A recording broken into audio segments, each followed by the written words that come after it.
ছাত্র জনতার বিক্ষোভের মুখে গত 5 আগস্ট দেশ ছেড়ে পালিয়েছেন সাবেক প্রধানমন্ত্রী শেখ হাসিনা। এদিন ঢাকা থেকে পালিয়ে ভারতের দিল্লিতেও যান। তাকে ভারতে পৌঁছে দেয় বাংলাদেশ বিমান বাহিনীর একটি বিমান। শেখ হাসিনা পালানোর 1 মাস পর জানা গেল, অবস্থান ও যাত্রাপথ গোপন রাখার স্বার্থে তাকে বহনকারী ফ্লাইট AJX 1431 বিমানটির ট্রান্সপন্ডার বন্ধ রাখা হয়েছে। বিভিন্ন সংবাদ মাধ্যম জানিয়েছে, হাসিনাকে বহনকারী বিমানটি প্রথমে কলকাতার দিকে যায়, এরপর গাজিয়াবাদের হিন্দন বিমান ঘাঁটির দিকে যাত্রা করে। বিমানটি প্রথমে কলকাতার দিকে যাত্রা করে, কারণ এটি দ্রুত বাংলাদেশের আকাশসীমা ছাড়তে চেয়েছিল। ঢাকা দিল্লির যে আকাশপথ রয়েছে সেটি দিয়ে গেলে বিমানটি রাজশাহীর উপর দিয়ে যেতে হতো। এতে করে বাংলাদেশের আকাশসীমানায় বিমানটিকে আরও কিছু সময় থাকতে হতো।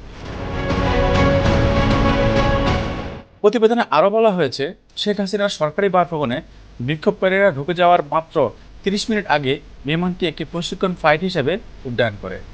এই সময়ই এটির ট্রান্সপন্ডার বন্ধ করে দেওয়া হয়।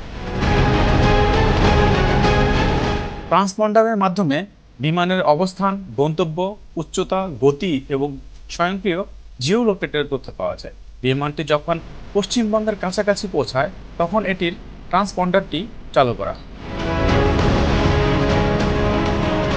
অপরদিকে বিমানটির জিও লোকেটর চালু করা হয় ঢাকা কলকাতা রুটে BEMK ওয়ে পয়েন্টে পৌঁছানোর পর। ভারতীয় কর্তৃপক্ষ বিমানটির কোড নম্বর দেয় 1431। এয়ার ট্রাফিক কন্ট্রোল থেকে প্রতিটি বিমানকে 4 সংখ্যার এমন আলাদা একটি কোড দেওয়া হয়। এই কোডটি হাসিনাকে বহনকারী বিমানের ট্রান্সপন্ডারে ম্যানুয়ালি যুক্ত করেন ক্রুরা।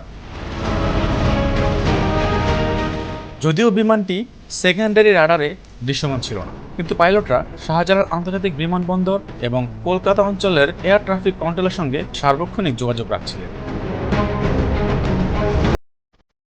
শেখ হাসিনাকে বহনকারী বিমানের যাত্রাপথ বাংলাদেশের ভেতরে এটি অবস্থান গোপন রাখতে বন্ধ রাখা হয় ট্রান্সপন্ডার। প্রতিবেদনে আরও বলা হয়েছে, বিমানটিকে 24,000 ফুট উচ্চতায় যাওয়ার অনুমতি দেওয়া হয়। উড্ডয়নের পর শাহজালাল বিমানবন্দরের ট্রাফিক কন্ট্রোলার হাসিনাকে বহনকারী বিমানের পাইলটকে একটি সতর্ক বার্তা পাঠান। এতে বলা হয়, একটি বিমান ঢাকার দিকে আসছে এবং এটি তাদের ঠিক উপরে আছে। বিমানটি 26,000 ফুট নিচে নেমে আসছে। ভারতীয় সংবাদ মাধ্যম ইন্ডিয়া টুডের তথ্য অনুযায়ী, হাসিনার বিমানটি বাংলাদেশের সীমান্ত অতিক্রম করার পরপরই এটিকে ভারতের পশ্চিমবঙ্গে হাসিমারা ঘাঁটিতে থাকা দুটি ডেসাল রাফায়েল যুদ্ধ বিমান এসকর্ট দেয়।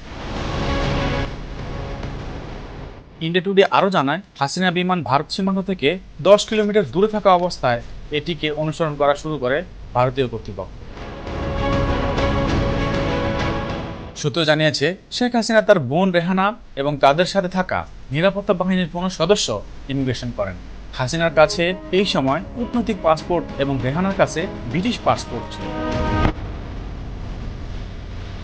ভারতীয় সংবাদ মাধ্যমের তথ্য অনুযায়ী, বাংলাদেশ সময় সন্ধ্যা 6টা 15 মিনিটে হাসিনাকে বহনকারী বিমানটি হিন্দন ঘাঁটিতে অবতরণ করে, যা রাজধানী থেকে 30 কিলোমিটার দূরে অবস্থিত। বিমানটি হিন্দন ঘাঁটিতে পৌঁছানোর পর শেখ হাসিনাকে উত্তরপ্রদেশের একটি নিরাপদ বাড়িতে নিয়ে যাওয়া হয়।